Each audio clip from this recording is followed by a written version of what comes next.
देखिए green TV YouTube पर भी, बस सब्सक्राइब करें और बेल आइकन दबाएं। नमस्कार, आप देख रहे हैं किसान बुलेटिन। मैं हूं आपके साथ प्राची तिवारी। आइए नजर डालते हैं खेती किसानी और ग्रामीण भारत से जुड़ी आज की जरूरी हेडलाइंस पर। हरियाणा में व्यापार मंडल सरकार की नीति से परेशान, धान गेहूं की मार्केट फीस को लेकर उठाई आवाज। आखिरकार सरकार की मेहनत रंग लाई, धान खरीद में तय लक्ष्य तक पहुंचा बिहार। सरकारी खरीद केंद्र पर हो रहा है किसानों का इंतजार, मगर किसान व्यापारियों को बेच रहे हैं अपनी फसल।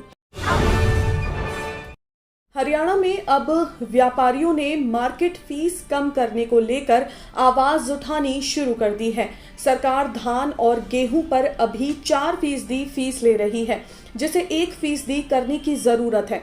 आपको बता दें कि धान और गेहूं पर 2% मार्केट फीस और 2% ही HRDF फीस लगती है। तो इस तरह कुल मिलाकर ये 4% हो जाती है। इसका सीधा असर किसानों की जेब पर पड़ रहा है।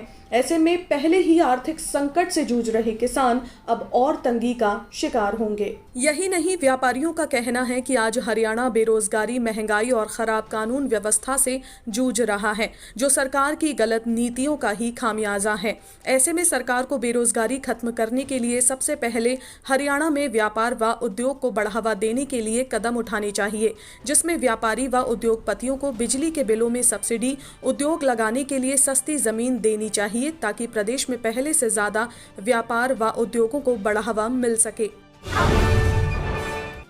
बिहार में 1 नवंबर से लेकर 15 फरवरी तक धान खरीद की प्रक्रिया चली, जिस दौरान राज्य सरकार ने 44 लाख मीट्रिक टन धान खरीद की है।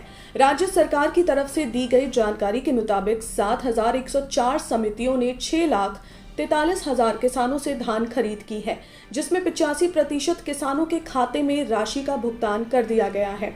आपको बता दें कि बिहार सरकार ने किसानों से न्यूनतम समर्थन मूल्य पर 44,91,000 मीट्रिक टन धान की खरीद की है। मुख्यमंत्री नीतीश कुमार ने भी इस उपलब्धि पर अपनी खुशी जताई है। नीतीश कुमार ने कहा है कि पैक्स के माध्यम से धान खरीद होने से किसानों को काफी लाभ हो रहा है। सीएम ने निर्देश देते हुए कहा कि प्रोक्योरमेंट पोर्टेबिलिटी सिस्टम के तहत जिन किसानों से धान की खरीद की गई है, उनका जमीनी आकलन भी करा लिया जाए। उन्होंने सहकारिता विभाग से कहा कि गेहूं की खरीद को लेकर भी जिलावार आकलन करा लें और उसके आधार पर लक्ष्य निर्धारित कर उस पर काम शुरू कर दें।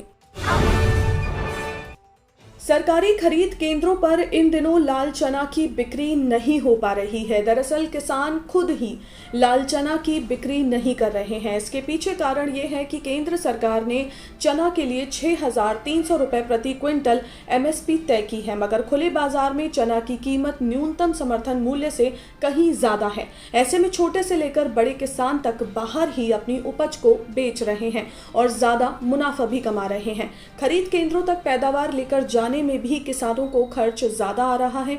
किसानों को पैकिंग और ट्रांसपोर्ट की व्यवस्था भी खुद ही करनी पड़ती है, जबकि व्यापारी किसान के पास से अपना माल खुद ले जाते हैं। ऐसे में कर्नाटक और महाराष्ट्र के व्यापारियों से किसानों को इस वक्त काफी अच्छा मुनाफा मिल रहा है। कर्नाटक के मंगलोर में करीब 16,000 किसानों ने MSP दरों पर चना की बिक्री के लिए रजिस्ट्रेशन कराया है। जिले में 184 क्रय केंद्र भी बनाए गए हैं, लेकिन किसान यहां नहीं आ रहे हैं। हालांकि निजी बाजार में कीमत में कुछ खास अंतर नहीं है। यहां पर 6,600 रुपए प्रति क्विंटल तक ही मिल रहे हैं, लेकिन पुराने स्टॉक की भारी मांग है और पिछले खरीफ सीजन के दौरान काटे गए लाल चने की कीमत भी 7,000 रुपए प्रति क्विंटल तक है। दरअसल किसानों का कहना है कि फसलें व्यापारियों को बेचना ही ज्यादा फायदेमंद है। सबसे खास बात यह है कि भुगतान तुरंत हो जाता है और तो और गुणवत्ता मानकों का झमेला भी सरकारी केंद्र की तरह नहीं होता है। तो ये थी वो खबरें जिन्हें हमने आपको विस्तार से बताया, लेकिन इसके अलावा खबरें और भी हैं, तो आइए नजर डालते हैं बाकी की खबरों पर भी। राजस्थान में खरीफ सीजन के दौरान किसानों को सूखे का सामना करना पड़ा, जिसके चलते अब केंद्रीय अंतर मंत्रालय दल की एक टीम किसानों के नुकसान के आकलन के लिए जैसलमेर पहुंची। उन्होंने किसानों के खेतों पर जाकर अकाल की स्थिति का निरीक्षण किया और वास्तविक हालात को जाना। तो इस दौरान कई किसानों ने बताया कि यहां जुलाई 2021 के तीसरे सप्ताह में बारिश हुई थी, मगर फिर 45 दिन तक बारिश हुई ही नहीं, जिसकी वजह से कई किसानों की फसल खराब हो गई। इसके अलावा किसानों ने पीने के पानी की समस्या, पशुपालन से जुड़ी दिक्कतों के बारे में भी बताया और केंद्र सरकार से पशु शिविर खुलवाने के साथ साथ ही सब्सिडी पर चारा उपलब्ध कराने के लिए चारा डिपो चालू करने की मांग की। बसंत ऋतु शुरू होते ही आम के पेड़ों में मंजर आ जाते हैं, मगर इस बार सर्दियां लंबी होने की वजह से अभी तक आम के पेड़ों में मंजर नहीं आ पाए हैं, जिसकी वजह से रांची के किसान काफी परेशान हैं। यही नहीं, रांची के ही कई किसानों की फसलें पाला और ओलावृष्टि की वजह से खराब हो गई हैं। अधिकांश किसानों ने बताया कि उनके खेत में लगी लगभग 70% मटर खराब हो चुकी है। इसके कारण इस बार मटर की पैदावार भी काफी कम हुई है। आपको बता दें कि हाल ही में देश में मौसम में गड़बड़ी के कारण किसानों को काफी नुकसान हुआ है।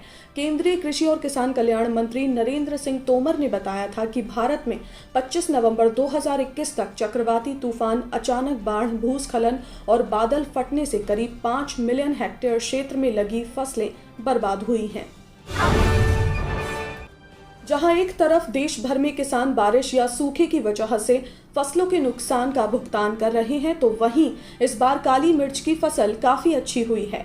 ऐसे में किसानों को बम्पर पैदावार मिलने की उम्मीद है। हालांकि एक समय में किसान काफी परेशान थे। दरअसल काली मिर्च की फसल में अक्टूबर में फुंगियों का प्रकोप बहुत ज्यादा बढ़ गया था, जिससे किसान काफी परेशान थे, मगर दवाओं के छिड़काव के बाद इसमें काफी राहत मिली है। भारत के तटीय राज्यों में काली मिर्च की खेती बड़े पैमाने पर होती है। देश में कुल उत्पादन का 98% सिर्फ केरल में ही होता है। अन्य राज्यों की अगर बात करें तो तमिलनाडु, कर्नाटक, महाराष्ट्र, पुडुचेरी और गोवा में भी किसान काली मिर्च की खेती करते हैं। आज के किसान बुलेटिन में फिलहाल इतना ही। आप स्वस्थ रहिए और अपना ध्यान जरूर रखिए। फिलहाल मुझे दीजिए इजाजत। नमस्कार।